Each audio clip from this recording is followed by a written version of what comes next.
People queuing for food wait patiently for their turn. Some old, some young, but all are hungry. The situation in Yemen is catastrophic beyond your imagination. The youth can't find work and the families depend on the aid they receive from humanitarian organisations, which isn't enough.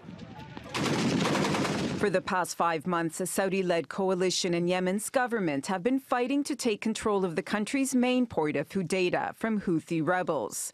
Fighting has reached residential areas and 300,000 people are trapped. Residents got some relief this week after the Saudi-led coalition agreed to a temporary ceasefire ahead of renewed UN-led peace talks. But airstrikes and street battles have left much of the port and city destroyed.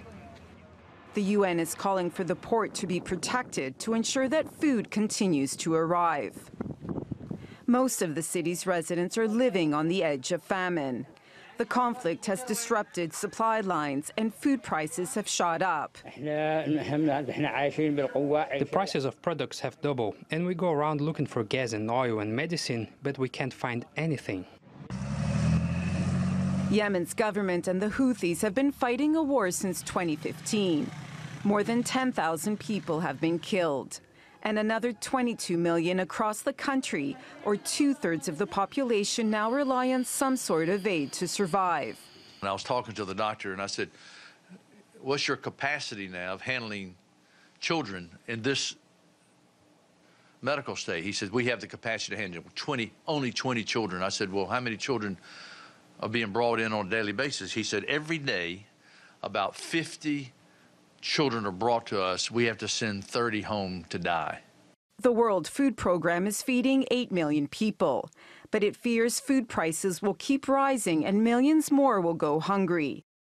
We anticipate the numbers now are about the numbers now are about 18 million of people are food insecure, and the number I'm talking about, 8 million up to 12 to 14 are severely food insecure. These are people literally marching toward the brink of starvation.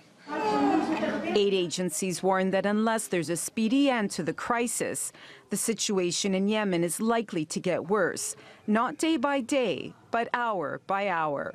Christine Pirovolakis, TRT World.